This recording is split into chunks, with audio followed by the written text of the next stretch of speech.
안녕하세요. 이 험한 세상에 홀로 아이를 키우며 살아가는 싱글맘이에요. 저는 오늘 이 사연글을 쓰면서 꼭 알려드리고 싶은 게 있어요. 가족 계획은 최대한 철저하게 결혼 후에 하라는 거요. 저와 남편이 애가 생겨서 결혼하게 된 케이스거든요. 물론 애가 생겨서 결혼한 사람들이 모두 저처럼 망하지는 않겠지만 그래도 조심해서 나쁠 거 없잖아요. 잘못하면 정말 지옥 문 앞까지 갔다 올 수도 있거든요.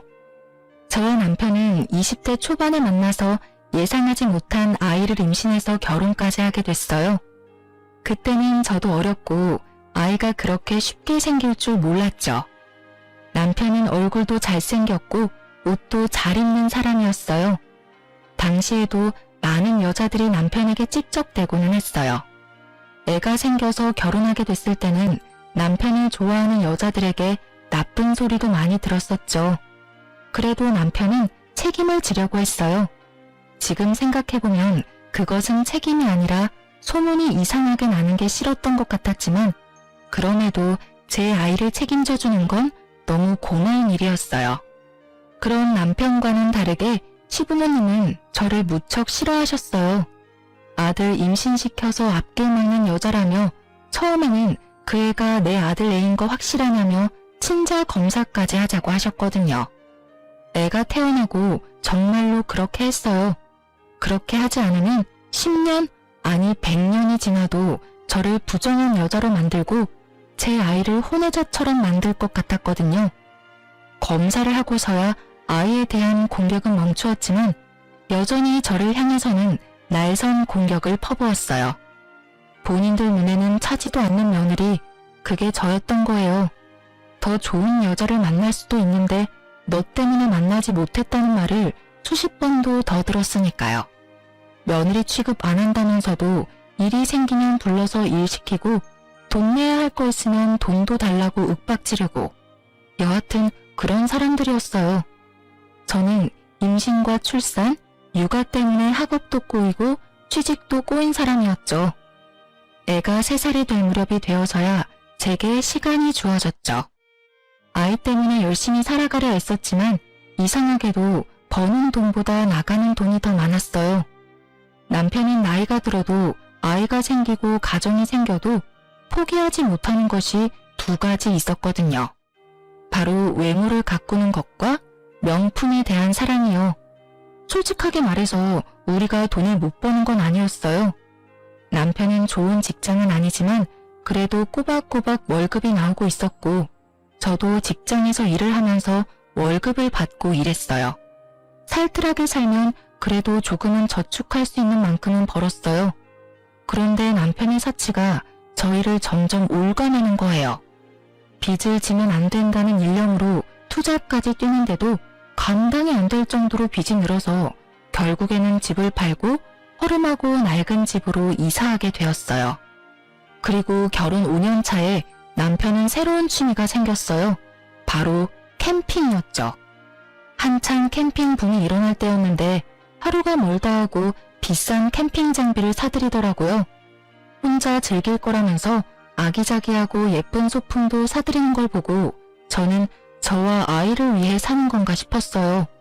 그런데 정작 저와 아이는 제일 처음 캠핑에만 같이 가볼 수 있었어요. 그 뒤에는 이런저런 핑계로 남편 혼자서 다니게 됐어요. 여전히 캠핑 장비를 사느라 생활비를 주지 않는 남편에게 저는 몇 번이고 말했어요. 제발 이제 그만 좀 사라고요. 그런데도 남편은 알았어 하면서 흘려넘기고는 여전히 비싼 물건을 샀어요. 캠핑은 한 달에 한 번 정도 나가더니 얼마 지나지 않아서는 2주에 한 번은 나가더군요.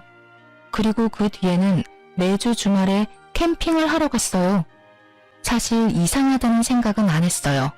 힘드니 혼자 있는 시간을 갖고 싶다는 남편에게 더 이상 캠핑 장비를 사지 않는 것을 조건으로 보내준 거였거든요. 사건이 터진 건 캠핑을 다니게 된 지 5달째 되던 날의 평일이었어요. 저는 그날 연차를 쓰고 건강검진을 다녀오는 길이었어요.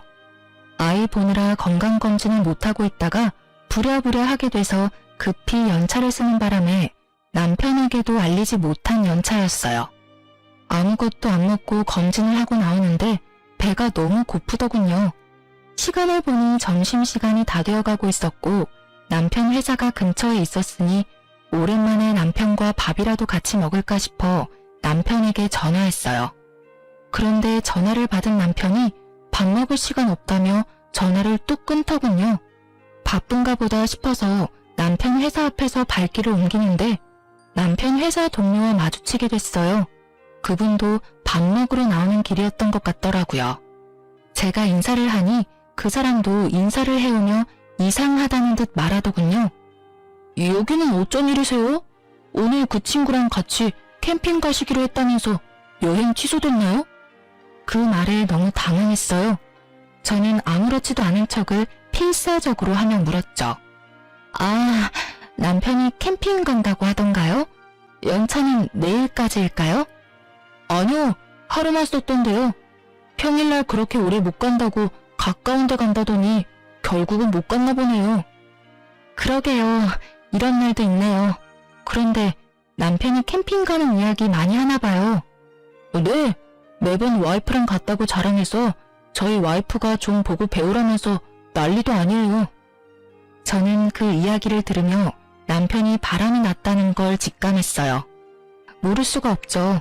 저한테 말도 없이 연차 쓰고 캠핑을 갔고 집에서는 양복을 입고 나갔으니 저를 속일 의도였던 거잖아요. 저한테 숨길 게 없으면 캠핑 갔다 오겠다는 말을 하고 당당하게 나갔을 테니까요. 게다가 매번 와이프랑 갔다니 저희는 처음 한 번 빼고는 간 적이 없는데 말이죠. 결국 그날 저녁 남편이 오기를 기다렸어요. 남편은 주차장에 차를 대고 양복을 입은 채 나오더군요. 저는 남편 차량 앞으로 가서 트렁크부터 열었어요. 캠핑 장비들이 고스란히 들어가 있었어요.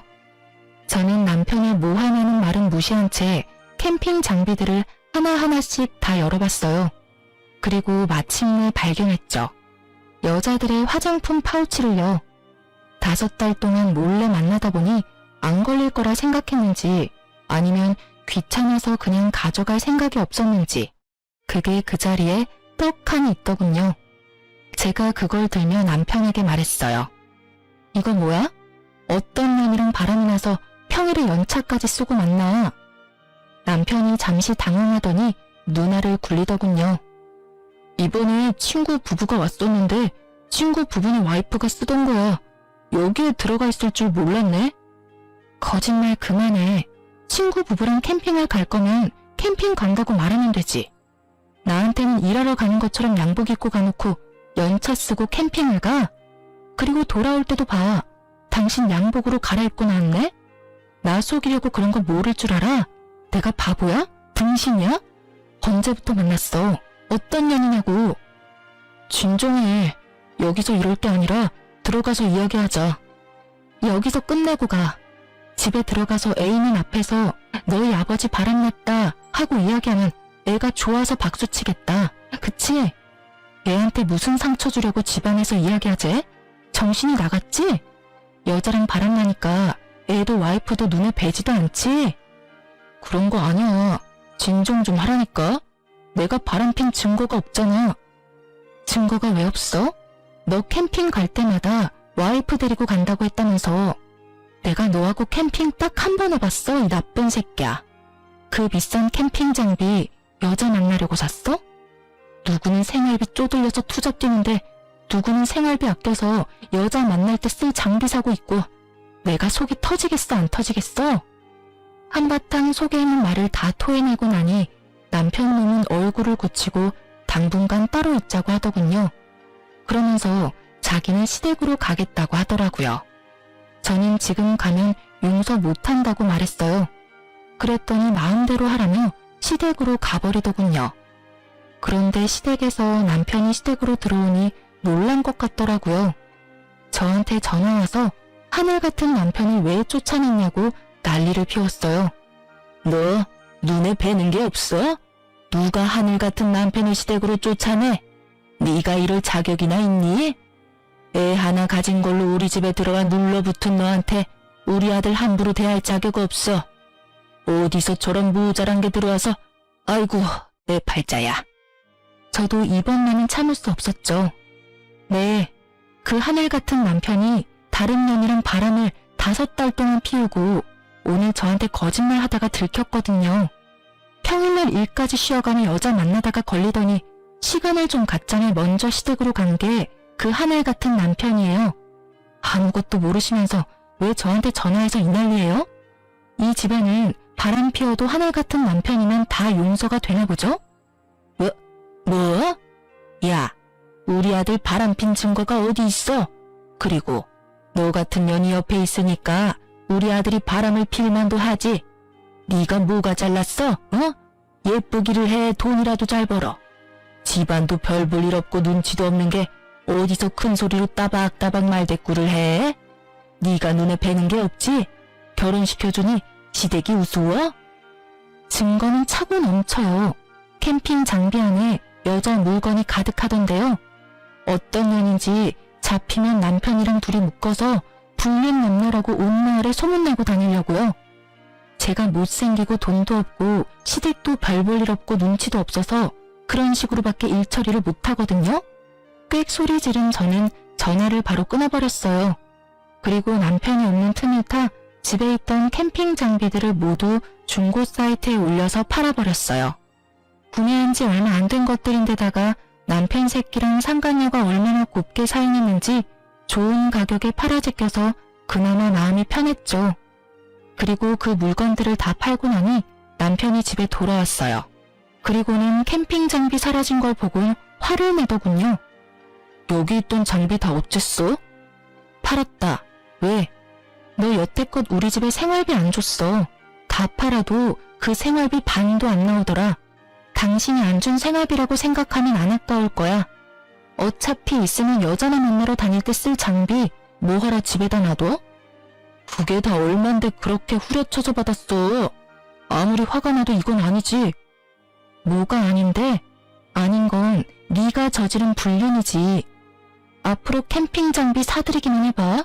네가 또 바람 피우는 거라 생각하고 내가 손수 오는 족족 다 분지르고 태워버릴 거니까. 알았어. 앞으로 안 사면 되잖아. 그리고 그 여자랑 다 정리했으니까 이제 그만해. 뭘 그만해. 지금 여기서 그만하자고 말할 수 있는 사람은 나야 당신이 아니라. 왜 네가 여기서 뭐가 되는 것처럼 구는데? 그냥 이참에 헤어질까? 나도 이렇게 구질구질하게 사는 거 질렸어. 나도 내 새끼랑 느긋하게 카페도 다니고 여행도 다니고 저녁에 같이 뒹굴면서 살고 싶어. 돈 없어서 매번 저녁마다 투잡들여 나가는 마누라 놔두고 개집질을 하는 남편을 보고 어떻게 열이 안 받고 화가 안 나? 너라면 화 안 나겠냐? 알았어. 내가 미안해. 사과할게. 더 이상 여자 안 만날 거고 오로지 우리 가정에 충실하고 딸하고 당신한테 잘할게. 그럼 됐지? 갑자기 이렇게 사과하고 다 끝내자고? 어이가 없어서. 당신은 뭐가 그렇게 당당해? 당신 미안하다 그러면 내가 아이고 그래요 괜찮아 하고 말할 줄 알았어? 사과는 내가 원할 때 받아줄 거야. 그 전까지는 나한테 사과하지 마. 저는 여전히 화가 풀리지 않았고 오히려 의심만 더 늘었죠. 남편님이 왜 여자랑 이렇게 바로 헤어졌을까 싶었거든요. 이때는 그런 생각이었어요. 그 여자랑은 재미만 보고 싶었던 건가? 하고요. 남자들이 바람나면 마누라한테 다시 돌아오는 경우가 많으니 그런 거라고 생각하긴 했는데 너무 급작스럽게 3일 만에 모든 게 끝나 있었잖아요. 그럴 거면 남편이 그렇게 공들여 만났을까 싶기도 하고 그래서 나중에 뒤를 캐봤는데 정말로 만나는 사람이 없더라고요. 정말로 남편이 마음을 고쳐먹었다고 생각하기로 했어요. 그때부터는 저와 아이에게 눈에 띄게 잘해줬거든요. 아이가 좋아하니 저도 용서할 마음이 들었어요. 그런데 그것도 오래 가지는 않았어요. 여자 문제가 또 터졌거든요. 첫 외도 문제로부터 1년이 지났을 때 남편의 태도가 점점 바뀌고 있었어요. 쎄하다는 느낌 아시죠?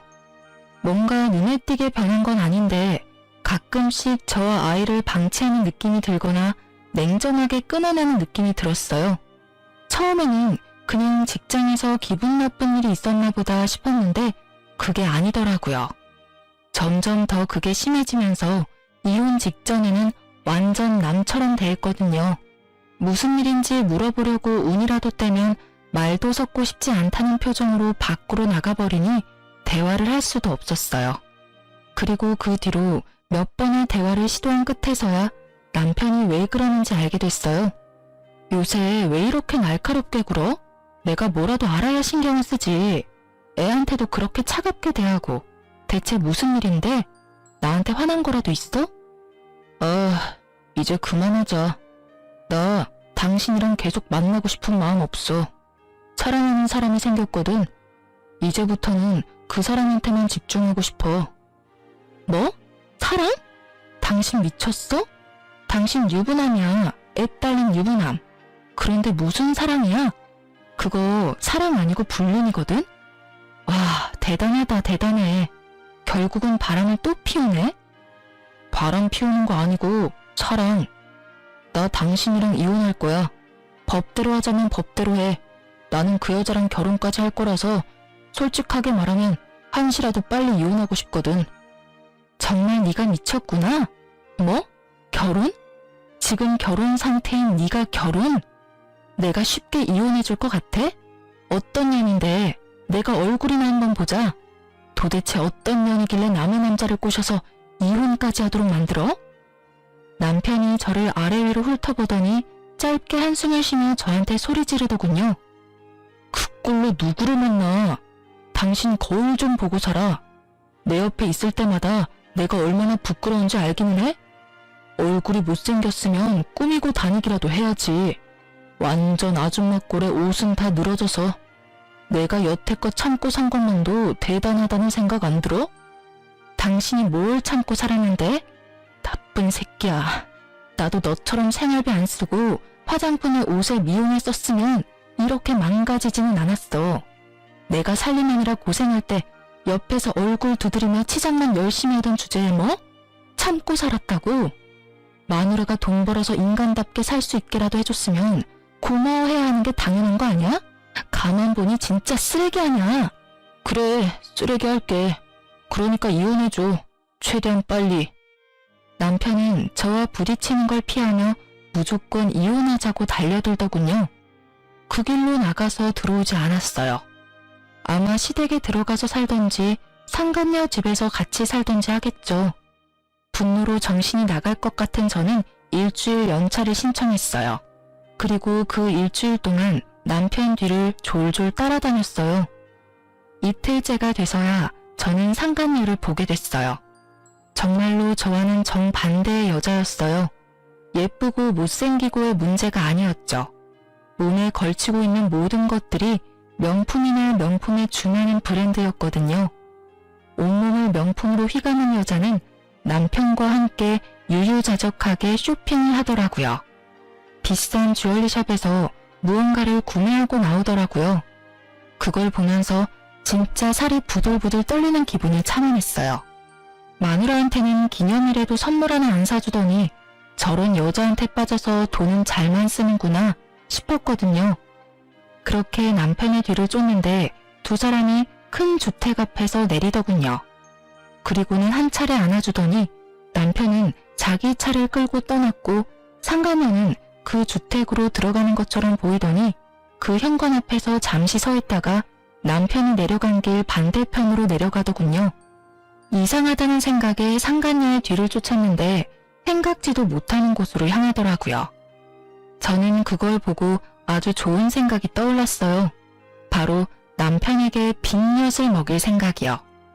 며칠 더 상간녀 뒤를 쫓던 저는 일주일 뒤쯤 남편을 불러냈어요.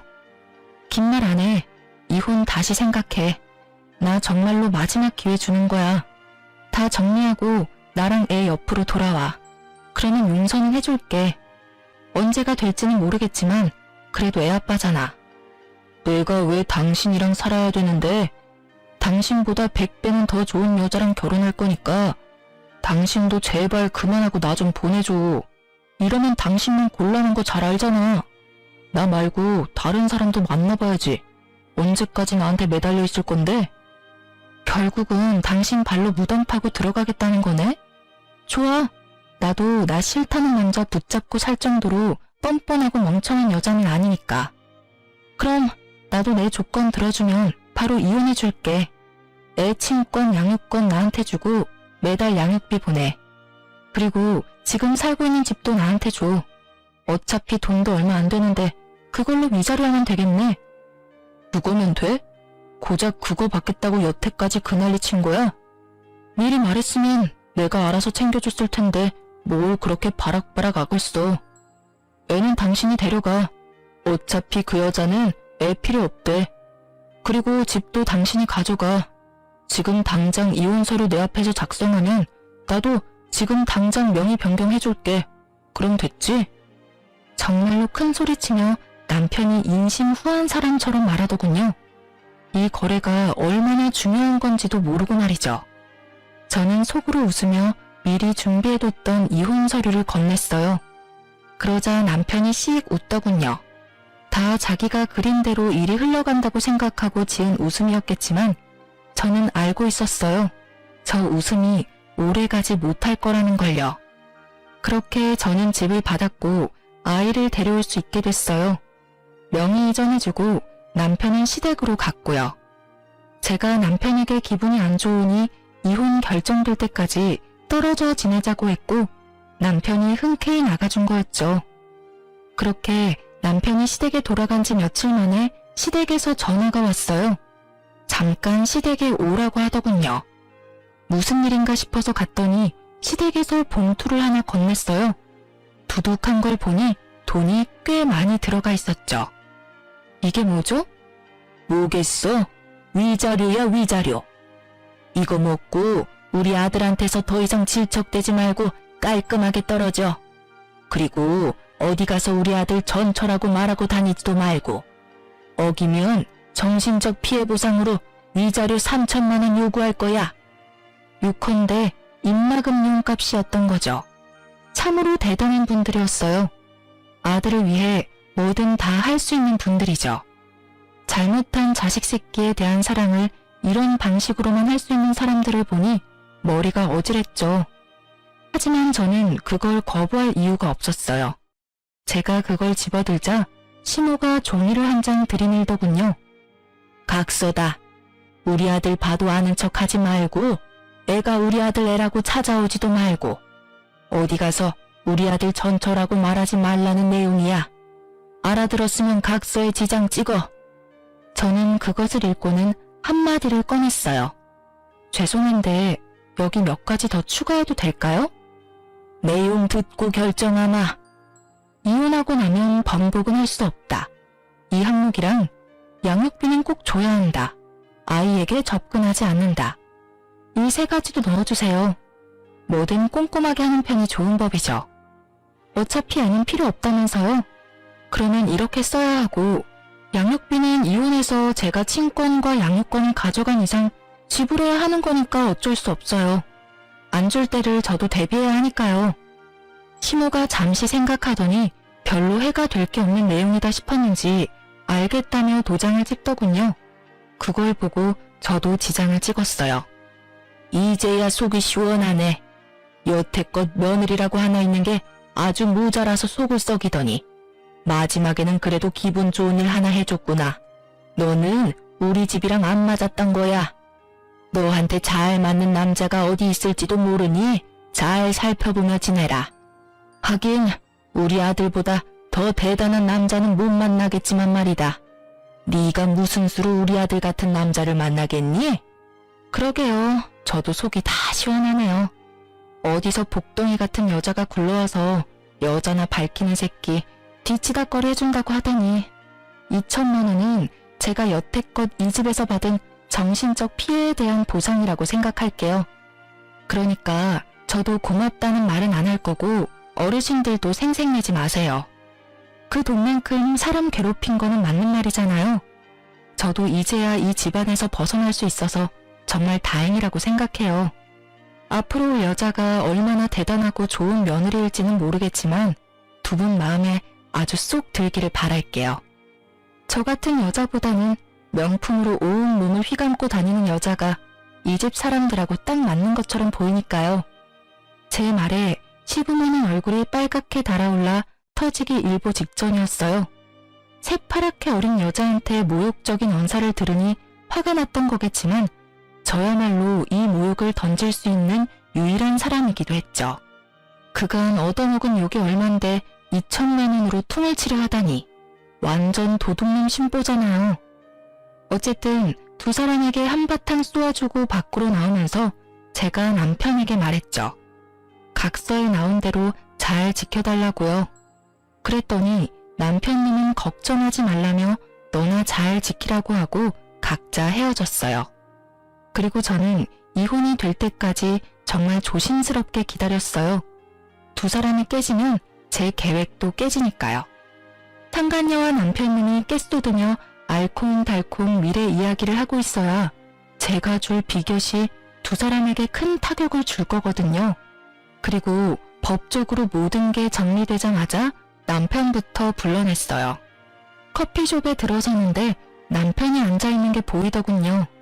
제가 다가가자 남편놈이 살짝 놀란 얼굴로 쳐다봤어요.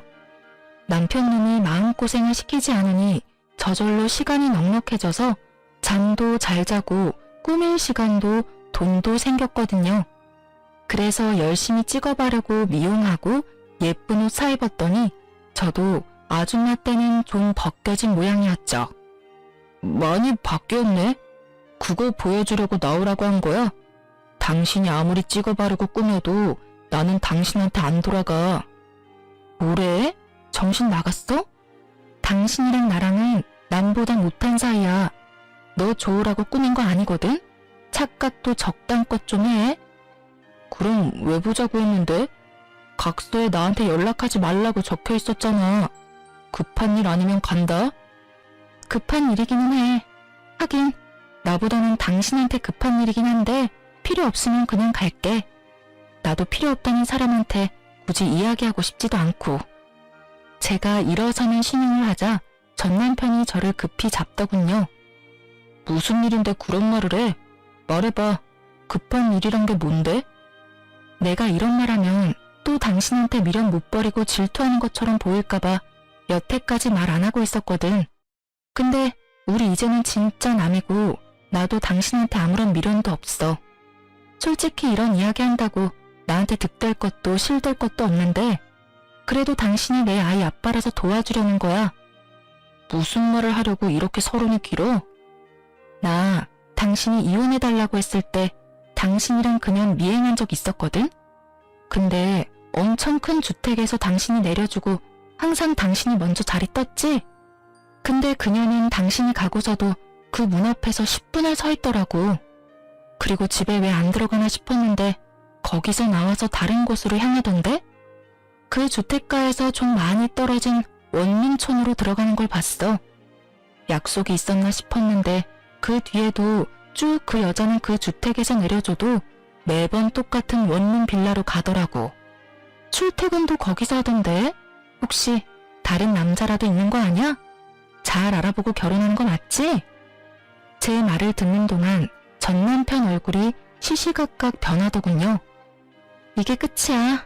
뭐 두 사람 간의 신뢰가 있으면 큰 문제 없는 일이지. 내 이야기는 끝났으니까 이제 정말 끝이네. 갈게. 그렇게 말하고 자리에서 일어섰는데 전 남편이 초조한 얼굴로 제게 그러더군요. 혹시 그 건물이 어딘지 기억해? 같이 좀 가줬으면 하는데. 저는 알겠다고 흔쾌히 말하고 전 남편을 데리고 상간녀가 드나들던 원룸으로 향했죠. 그곳에 도착했을 때 전 남편의 얼굴은 완전히 똥 씹은 표정이었어요. 전 남편은 원룸으로 들어가지 못하고 그 근처에서 지켜보고만 있었어요. 저는 놔두고 가려다가 곧 있을 즐거운 만남을 위해 가지 않고 같이 기다리고 있었죠. 그리고 상간녀가 나타났어요. 여전히 온몸에 명품을 휘두르고요. 빌라 입구에서 들어가려는데 전 남편이 나타나 상간녀 손목을 확 낚아채며 소리치더라고요. 너 뭐야? 여태까지 부잣집 딸인 것처럼 나 속인 거야? 네가 왜 여기서? 오빠, 여긴 어떡해? 아는 사람이 있어서 여기 잠깐 들린 거야. 아는 사람? 그러면 너 혹시 바람 났어? 다른 남자 만난다고 이 원룸에 드나드는 거야? 전 남편의 그 말에 상간녀가 아무 대답도 못하고 버벅거리며 전 남편 눈치만 보더군요. 말해봐. 너 바람난 거냐고. 나랑 결혼하기로 해놓고 다른 남자랑 동거해? 그런 거 아니야. 사실은 집에서 나와서 여기서 잠깐 다니고 있어. 직장이 여기랑 가까워서 다른 곳 구할 때까지는. 거짓말할 생각 말고 똑바로 말해. 너 부잣집 딸 아니지? 상간녀는 전 남편 말에 대답도 못하더군요. 남편이 그걸 보고 얼굴을 일그러뜨리더군요. 어쩐지 이상하다 했어. 그렇게 돈이 많은 년이 왜 나한테 결혼 준비 다 맡기는지 이해가 안 갔는데 돈도 없는 년이었네. 우와, 진짜 어이가 없어서. 너 도대체 뭐 믿고 나한테 거짓말한 거야? 말 좀 해봐. 그게... 지금 걸치고 있는 것도 다 짝퉁이야?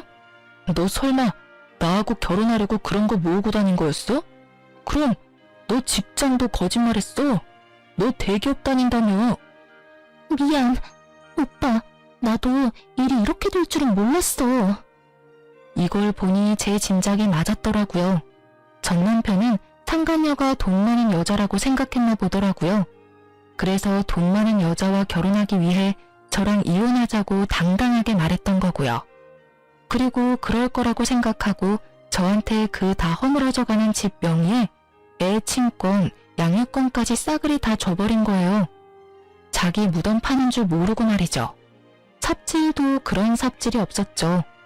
제가 이걸 언제 깨달았냐면 첫 번째 외도 때 남편이 금방 상간녀와 헤어졌다고 했잖아요.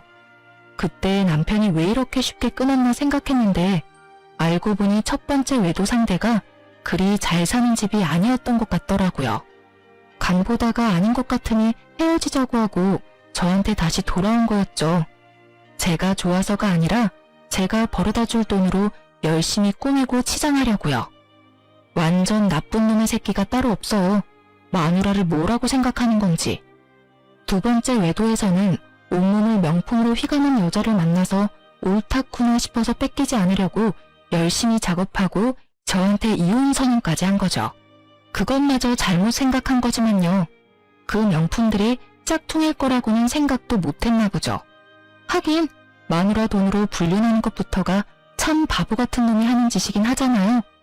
제대로 알아보지도 않은 건 본인이면서 상간녀에게 네가 속였다며 난리 피우고 이 남자는 불륜도 사랑이 아닌 계산적으로 하는 천하의 나쁜 놈인 거죠. 하긴 불륜을 사랑으로 해도 문제가 있지만 그마저도 계산이었으면 소시오패스 아닌가요? 전 남편이 계속되는 추궁에 상간녀가 먼저 고개를 숙이더군요. 오빠, 나 사랑하는 거 아니었어? 내가 좋다며. 구질구질하고 다 늙은 아줌마 같은 마누라가 싫다며.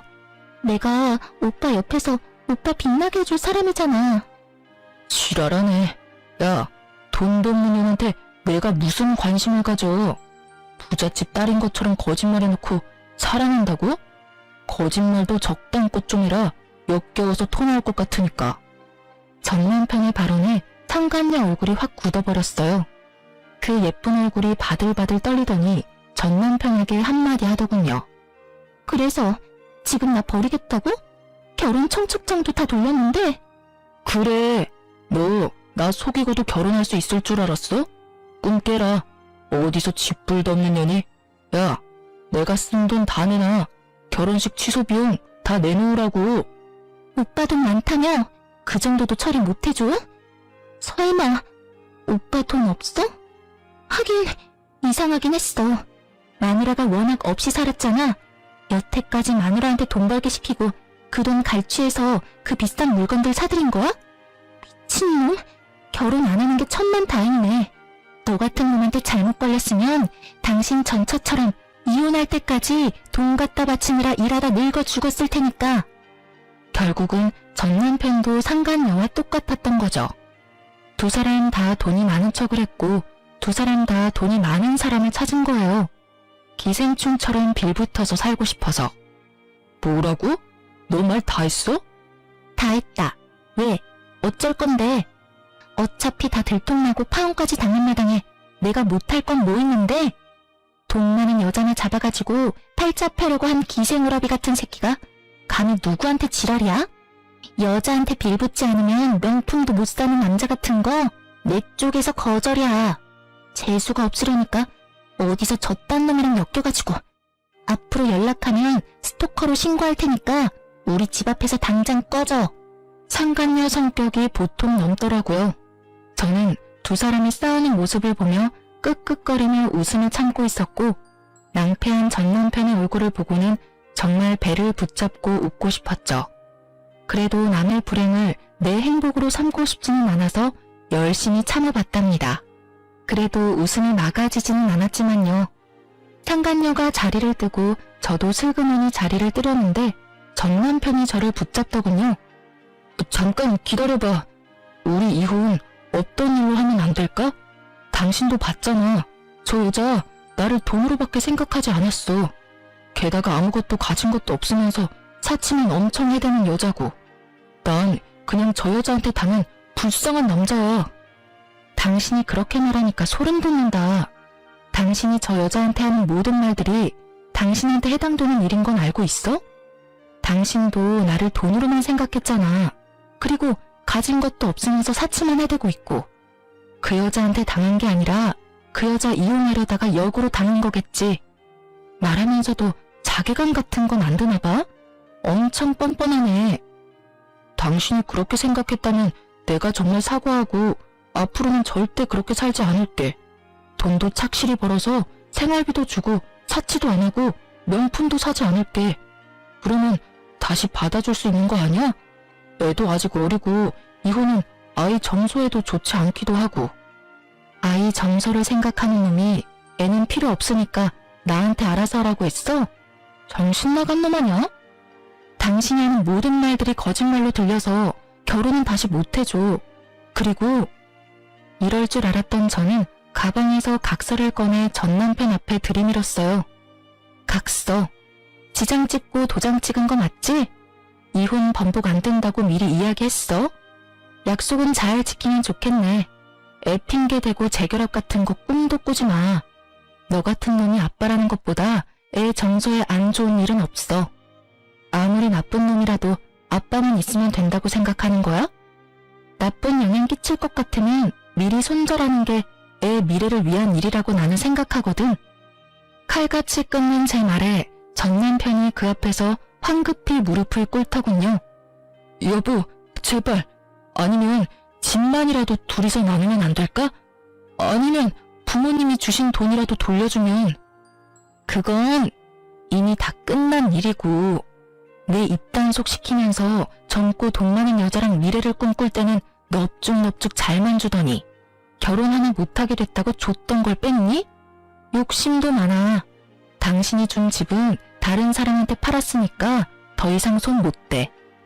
그리고 양육비 안 주면 월급에서 빼갈 수 있도록 법적 조치 들어갈 거니까 알아서 하고.